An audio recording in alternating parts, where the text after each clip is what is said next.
So it has been a week. Here we are. It's the end of week 2 of my 12-week transformation, and I'm going to update you on all of the good, bad, and ugly when it comes to how I did and what life had in store for me this week. My name is Genny Tonin, and I'm a holistic nutritionist, and I work with women who are like me, women in midlife who are looking to drop excess fat, increase their energy, and support their hormones so that they can feel better on the inside and look better on the outside. And I'm sharing this personal journey of my total transformation with you to show you what it looks like to try to do all of these things in the real world without a personal trainer, without a chef, without a maid, and to make it work with work and family and all of the other things that life requires of me. It's been a bit of a challenging week, I'm not going to lie. In the past, this was the type of week that I would have let just totally derail me. And I would have just said to myself, just get through the week, start fresh next week. But I've changed my mindset with that. And I want to share with you how, even though life had curveballs planned for me, I didn't let it totally throw me off. So some of the challenges that I faced this week, well, Easter, for one, I mean, chocolate bunnies, chocolate eggs, big family gatherings.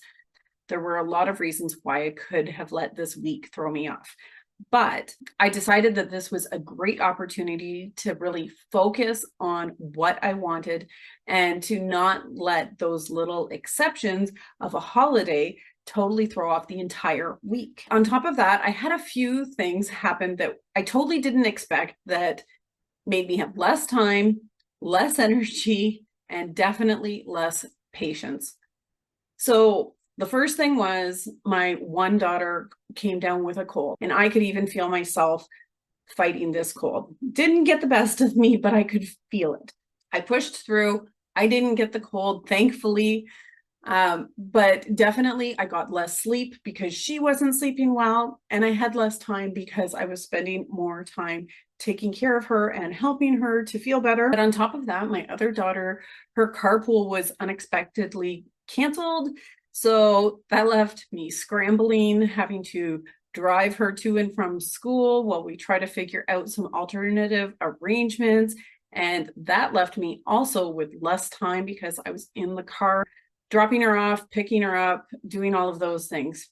And then on top of that, my husband's vehicle got a flat tire. So, and again, more time driving, less time to do all the things that I had to do. And add that to the fact that Friday, being Good Friday, is a holiday.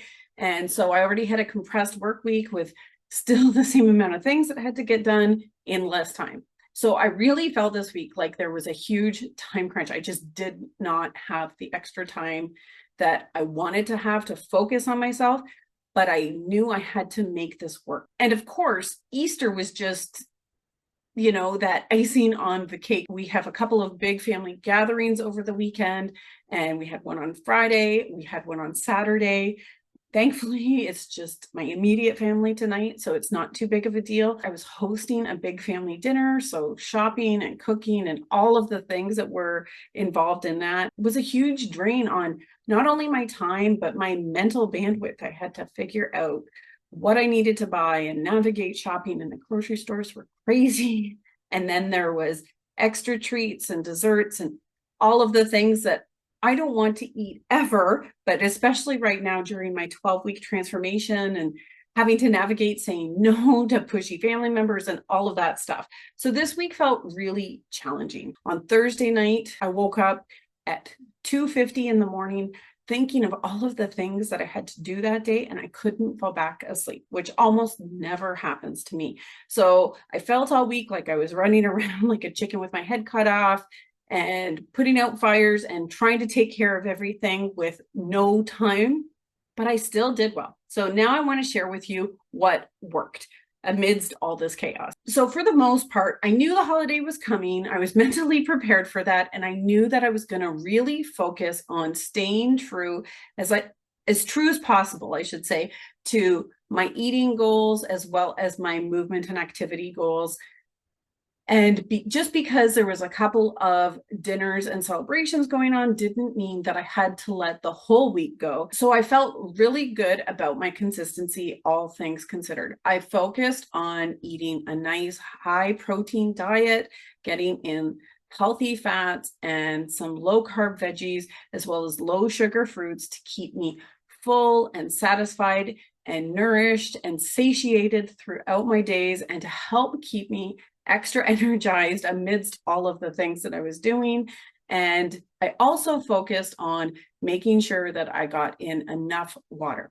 I knew that even with all of the busyness that this week involved, I still had to eat and I still had to drink. So I might as well stay on point with those things. When it came to the family dinners, well, I didn't let myself go crazy.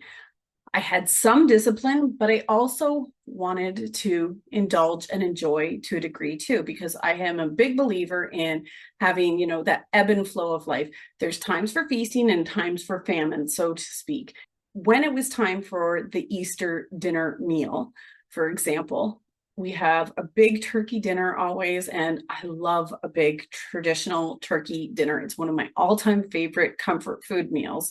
And I could probably, in all honesty, eat my body weight in stuffing and mashed potatoes and turkey and gravy, if I'm being totally honest. But instead, I had a very mindful approach. So what I did was I focused first when I was getting my plate on making sure I had a nice big portion of turkey. The protein I know is so filling and satiating. And I also know that it helps to regulate blood sugar and all of the things that will help me stay on track. So I put that on my plate first. It took up a big portion of the plate. And then I focused next on the lower starch veggies. So we had Brussels sprouts, we had green beans, we had a fresh salad. So I loaded up my plate with all of those things. And then to that, I added in the extras, the stuffing, the mashed potatoes, the gravy, all of those sort of forbidden goodies that I love and I enjoy. And I wasn't going to skip on them at Easter, but I didn't want to overdo it. So when I ate the turkey, I ate the veggies, and then I enjoyed the potatoes and the stuffing and all of those things. And that way I didn't overeat them. And I didn't feel that disgusting feeling where you've overeaten and, you just feel like you overdid it. You just want to lay down and you feel like a slug sort of, because you just know that you overdid it. I didn't get that feeling. After we were done the meal, I went for a nice walk with my family. I made them all. It was finally a nice day here. And I made them all get up off their butts, and we went for a 20-minute walk around the block to help us digest and feel better. And then we came home and we had coffee and dessert. And my strategy with dessert is, again, when it's a holiday, I'm not going to totally abstain, and I'm not going to be that person that doesn't have the dessert, because in my family, especially my husband's side of the family, if you do things like that, you offend everyone. And everybody seems to have that pushy family member that won't take no for an answer if you say you're not going to have dessert. And in all honesty, I didn't want to have a conversation over the Easter dinner table about my dietary choices and get everybody's opinions, because that's just not going to be a good time.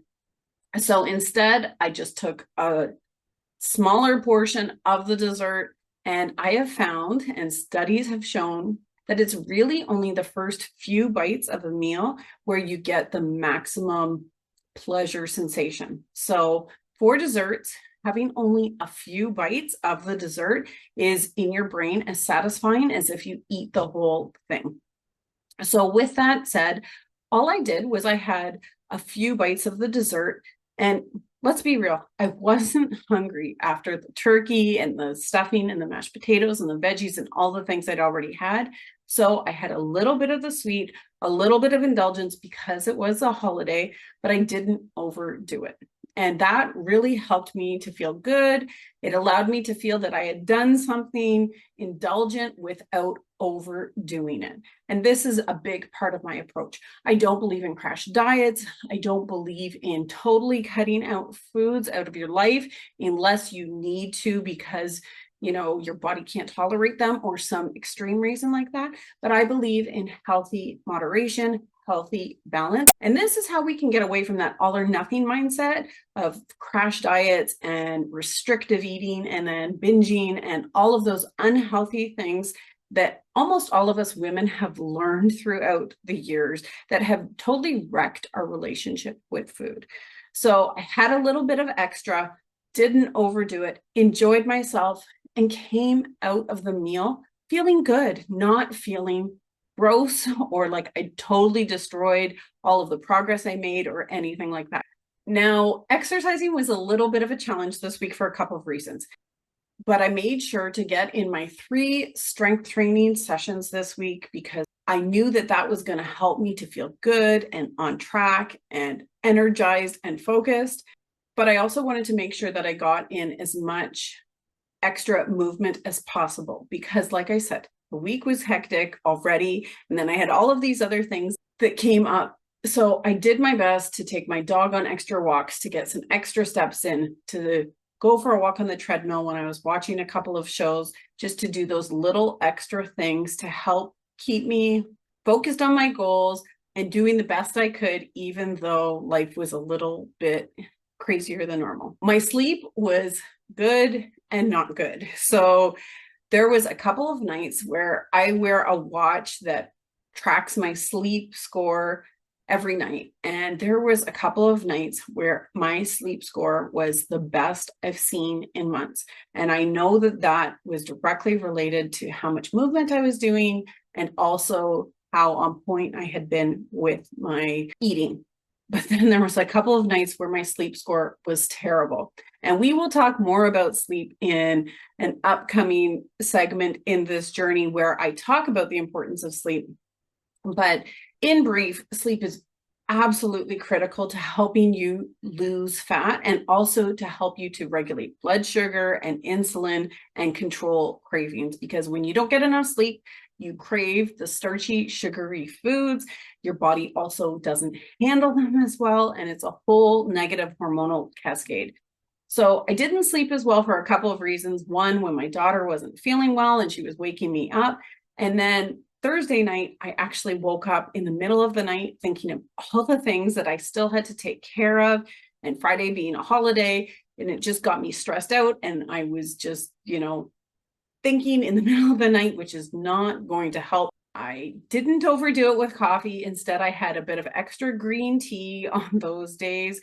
Green tea is great for helping you tap into fat burning. It can help you to become more alert without getting jittery like coffee. And I'm not against coffee by any stretch. I love my morning cup of coffee, but I don't want to continue coffee throughout the day. It interrupts your sleep. Caffeine lasts for a long time in your body. So on those days I didn't get enough sleep, I made sure to get in some extra caffeine through green tea, but I cut it off at noon so that it didn't disrupt my sleep later on. This week would have really thrown me off in the past, and I would have just wanted to throw in the towel and restart on the following Monday.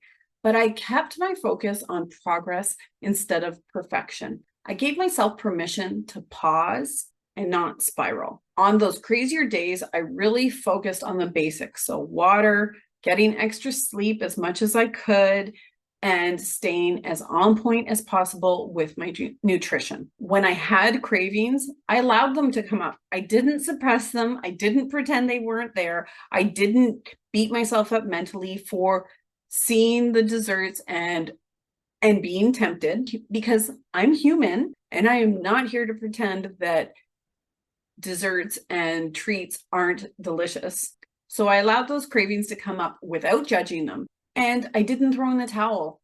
I didn't give up on myself. Instead, I focused on moving forward, even though that was an imperfect movement forward. And that's really where the gold is, having that mindset of progress, not perfection, and not letting those unexpected curveballs and the expected curveballs totally throw me off track and allow me to delay and put everything off for another better time, because that perfection mindset has kept me from realizing my goals far too many times, and I'm not going to let that happen anymore. So now I want to know about you. I want to know about how your Easter week was. Was it hard for you? Did you have any different types of challenges? Did you overindulge? Because if you had a week anything like mine and you were struggling and you gave into that temptation, that's okay. My philosophy is that you acknowledge that temptation and you just get back on the horse. There's a saying in Kung Fu, which I'm not a Kung Fu master by any stretch of the imagination, but there's a saying, fall 7 times, get up 8. And that's my mentality. Even if you didn't stay on track with your personal weight loss goals over the past week, that's okay. Just getting back to it and doing your best to move forward and continue with a mindset of progress over perfection puts you one step closer to actually realizing those goals. I never think of a failure as a bad thing. I like to think of failure as a first attempt in learning. Because the truth is, progress isn't about perfection. It's about how you respond when life happens. And believe me, life is just going to continue to keep on happening. So if you found this video inspiring or helpful in any way, please be sure to subscribe and hit that notification bell so you can continue to get updates on everything that I'm doing and what's working for me and not working for me throughout my 12-week transformation, and so that you get to see the final reveal with all of the information on what exactly happened to me throughout this entire process. Thanks for watching, and I'll see you in the next video.